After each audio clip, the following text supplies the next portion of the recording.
Hello বন্ধুরা, আমার রান্নাঘরে তোমাদের সবাইকে স্বাগত। দেখো আমি কি রান্না করেছি, নিরামিষ একটা সম্পূর্ণ রেসিপি।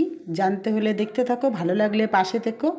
তো আমি এটা ছোলার ডাল দিয়ে করেছি এই রেসিপিটা, ধোকার ডালনা। তো দোকানেও পাওয়া যায় ধোকার ডালনা প্যাকেট, কিন্তু আমি আজকে বাড়িতেই এটা বানিয়ে ফেললাম চটপট। তো তার জন্য ছোলার ডালটা আমি 2 কাপের মতো ডাল নিয়েছি। ছোলার ডাল ভিজিয়ে রেখেছিলাম, এই যে পেস্ট করে নিলাম মিক্সিতে। একটা লঙ্কা দিয়ে দিয়েছিলাম, কাঁচা লঙ্কা, আর পরিমাণ মতন লবণ দিয়েছিলাম, দিয়ে হলুদ দিয়েছি, দিয়ে এটাকে একটু ফেটিয়ে নেব। ফেটিয়ে আমি কিভাবে ধোকাটা বানালাম দেখো। আর দোকানেও পাওয়া যায়, তবে দোকানেরটা অত স্বাদ লাগে না, বাড়ির যেটা বানিয়ে খাওয়া যায় সেটাই ভালো লাগে আর স্বাদও হয়। তো আমি এটা রুটির মতন, গোলা রুটি যেমন ভাজে ওইভাবে আমি তেলের মধ্যে বড়া করেও করা যায়, তো আমি বড়া করে করিনি, আমি পিস পিস করব। তবে খুব নরম হয়ে গেছে, ওর জন্য একটু ভেঙে ভেঙে যাচ্ছে। দেখো আমি কিভাবে বানিয়েছি। তো আমার হয়ে গেছে বানানো। এবারে আমি এটাকে ছুরি দিয়ে পিস পিস করে নিয়েছি, এই দেখো। তোমার এতগুলো হয়েছে 2 কাপ ডালে। তো এবার আমি প্যানে তেল দিয়ে দিয়েছি।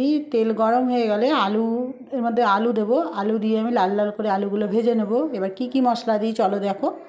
খুব সিম্পল নিরামিষ রেসিপি, তোমরাও সবাই ঘরে ট্রাই করো। তো আলু লাল লাল করে ভাজা চলছে। তো এর মধ্যে আমি আদা বাটা দিয়ে দিলাম 2 চামচের মতন, জিরে ধনের গুঁড়ো 1 চামচ করে, কাশ্মীরি মির্চ, হলুদ 1 চামচ, স্বাদ মতো লবণ, আর হাফ চামচ চিনি এর মধ্যে দিয়ে দেবো। দিয়ে ভালো করে এটাকে নাড়াচাড়া করব, কষাবো মশলাটাকে। এর মধ্যে একটু মশলা ধোয়া জলটা আছে দিয়ে দেবো, আর কিচ্ছু দেবো না এর মধ্যে।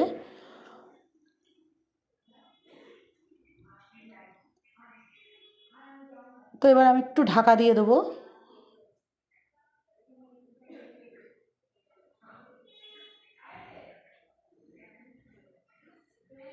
2 মিনিটের পরে ঢাকা খুলে নিলাম, দেখো আলুগুলো মোটামুটি সেদ্ধ হয়ে গেছে। একটু ঢাকা দিয়ে করলে ভালোই হয়।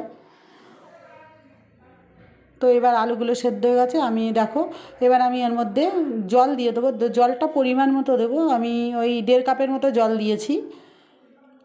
আর এমনিও একটুখানি জল বেশি দিলে ভালো হয়, কারণ হলো 2 কাপ জল দিলেই ভালো হয়, আমি 1.5 কাপ দিয়েছি। কারণ এই যেটা বানিয়েছি বরফি করে ছোলার ডালের, ওটা ভিজবে, ভিজলে জলটা পুরো টেনে নেবে। তো এখন আমি একটুখানি ঢাকা দিয়ে ফুটিয়ে নিলাম। তো ফুটে উঠলে এখন আমি এই যেটা ধোকাটা বানিয়েছি সেটা দিয়ে দেবো, এই যে দিয়ে দিয়েছি। তো এর মধ্যে কসুরি মেথি দিলেও ভালো লাগে, তো আমি এর মধ্যে 1 চামচ ঘি দিয়ে দেবো, 1-1.5 চামচ ঘি দিয়ে দেবো। দিয়ে আমি নামিয়ে নেব। তো আমার রান্নাটা কেমন লাগলো তোমরা কমেন্ট করে বলো, ভালো লাগলে পাশে থেকো, আর এইভাবে তোমরা ঘরে বানিয়ে দেখো নিরামিষ রেসিপি।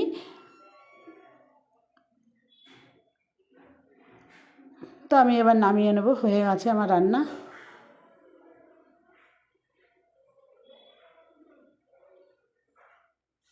ঠিক আছে বন্ধুরা, আমার ভিডিওটা এই পর্যন্ত।